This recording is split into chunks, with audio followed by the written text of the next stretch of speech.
नमस्कार दोस्तों और किसान भाइयों, मैं अभय आपका स्वागत करता हूं खेती के वीडियो में।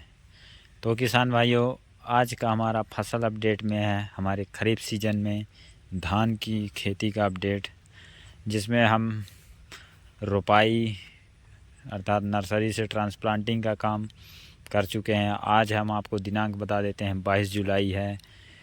तो हमारा जो ट्रांसप्लांटिंग का काम हो चुका है और हमने 20 जून के आसपास अपने नर्सरी डाली हुई थी।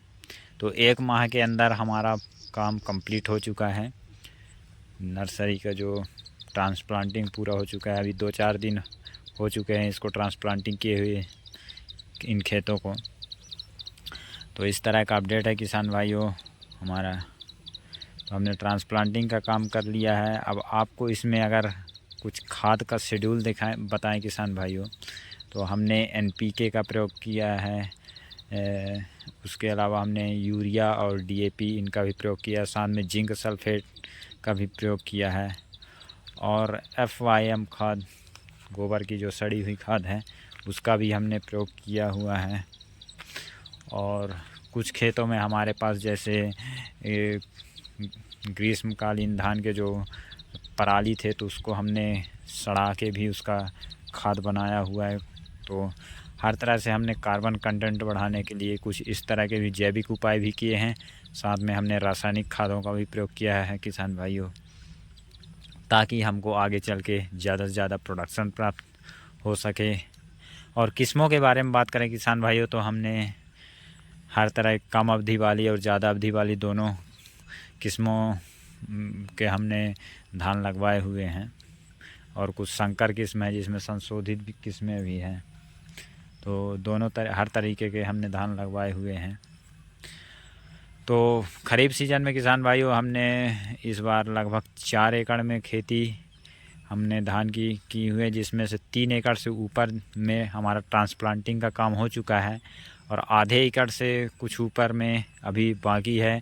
वहाँ सिंचाई की व्यवस्था ना होने के कारण अब वह बारिश पे आधारित है। तो जब तेज़ बारिश होगी तो उसमें भी होगा ट्रांसप्लांटिंग का कार्य। तो खरीफ सीजन में तो धान की खेती हमारी मुख्यतः होती है। हाँ, इस तरह से मेढ़ों पे आपको सामने दिख रहे होंगे। तो हम जो मेढ़ रहते हैं तो उनका भी प्रयोग करके अरहर के फसल ले लेते हैं।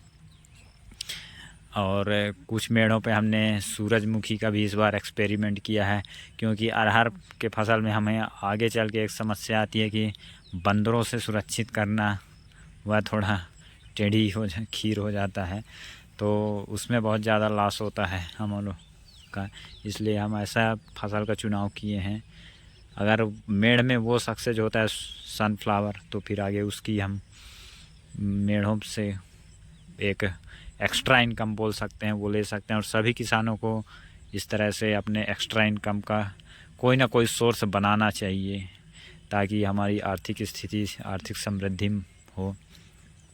और साथ में खरीफ सीजन में हम कुछ एरिया पे खरीफ सीजन में तिल की खेती किए हैं, तो उसका भी आगे हम आपको अपडेट देंगे। बाकी मोस्टली धान की खेती ही रहती है, तो जिसका अपडेट हम आपको दे रहे हैं। ट्रांसप्लांटिंग हो चुका है, अब आगे और जो भी एक्टिविटी होगा तो उसका अपडेट देते रहेंगे। तो आज के लिए बस इतना ही। बहुत बहुत धन्यवाद।